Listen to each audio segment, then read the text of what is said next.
میرے عظیم اور مہربان خدا، نمرود کے بعد تیرا ہی بلند مقام ہے، تیرا ہی۔ کون ہے؟ کیا چاہتا ہے اس بت خانے میں؟ میں ہوں ابراہیم، اس یکتا اور پاک پروردگار کا پیغمبر۔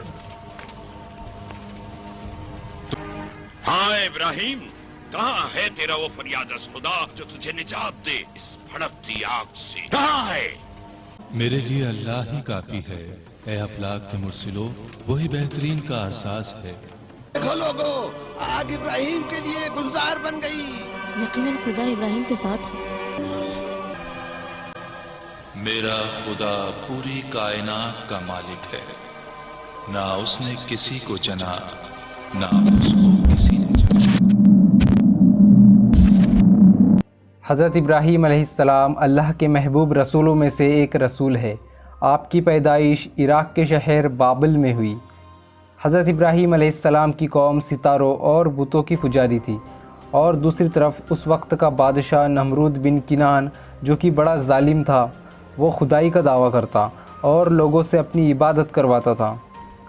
اللہ کے حکم سے آپ نے قوم کو دین کی دعوت دی کہ ایک خدا کو مانے اور اسی کی عبادت کرے، لیکن قوم نے آپ کی بات نہیں مانی، باوجود اس کے کہ آپ نے قوم کو مناظرے میں ہرا دیا اور حق کو ظاہر کر دیا۔ لیکن قوم نے اس حق کو بھی قبول نہیں کیا، بلکہ کہنے لگے کہ کل ہماری عید کا دن ہے، اس لیے کل ہمارا بہت بڑا میلہ لگے گا، تو تم بھی چل کر دیکھو کہ کس طرح لطف ہے ہمارے دین کے اندر۔ اس قوم کا یہ دستور تھا کہ ان کے یہاں پر سال میں ایک بار ایک میلہ لگتا تھا۔ یہ لوگ ایک جنگل میں جمع ہوتے اور دن بھر کھیلتے، ناچتے، گاتے، اور شام کو بت خانوں میں جا کر بتوں کی پوجا کرتے۔ اور وہ لوگ جو میلے میں نہیں گئے تھے، ان سے حضرت ابراہیم علیہ السلام نے صاف فرما دیا تھا کہ مجھے اللہ کی قسم ہے، میں تمہارے بتوں کا برا چاہوں گا بعد اس کے کہ تم پیٹ دے کر پھر جاؤ۔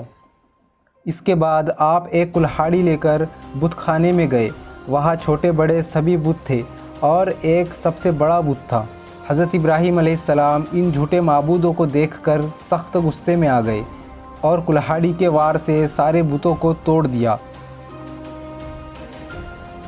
اور سب سے بڑے بت کو چھوڑ دیا، اور اس کلہاڑی کو اس بڑے بت کے کاندھے پر رکھ دیا اور وہاں سے واپس آ گئے۔ جب اس قوم کے لوگ میلے سے واپس آئے تو انہوں نے بت خانے میں سارے بتوں کو دیکھا جو کہ بالکل چکنا چور تھے۔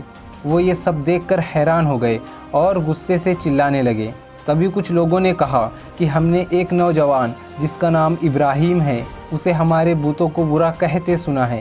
تو قوم کے لوگوں نے حضرت ابراہیم علیہ السلام کو بلا کر پوچھا، اے ابراہیم، کیا تم نے ہمارے بتوں کے ساتھ یہ سلوک کیا ہے؟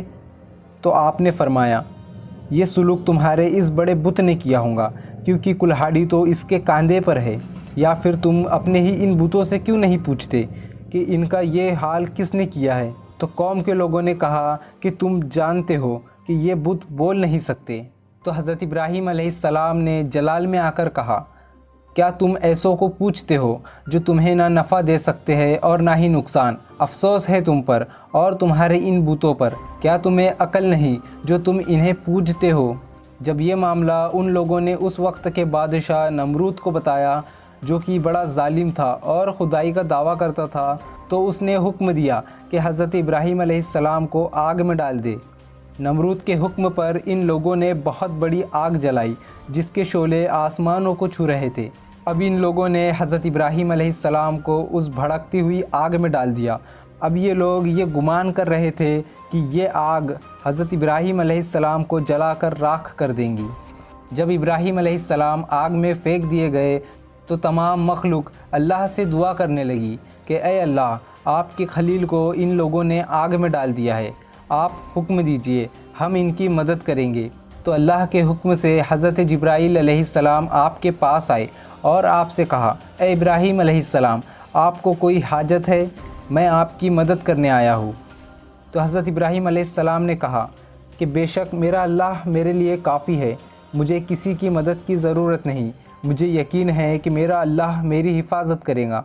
اللہ نے آگ کو حکم دیا کہ حضرت ابراہیم علیہ السلام پر ٹھنڈی ہو جا، تو اللہ کے حکم سے آگ آپ پر ٹھنڈی ہو گئی۔ آپ کو جس طرح سے آگ میں ڈالا گیا تھا اسی طرح سے آپ آگ سے صحیح سلامت واپس آ گئے۔ مفسرین فرماتے ہیں کہ آپ 7 دن تک آگ میں رہے، اور کچھ مفسرین کا یہ بھی کہنا ہے کہ آپ 40 دن تک اس آگ میں تھے، اور کچھ مفسرین یہ بھی فرماتے ہیں کہ آپ 50 دن تک اس آگ میں تھے۔ بے شک اللہ بہتر جانتا ہے۔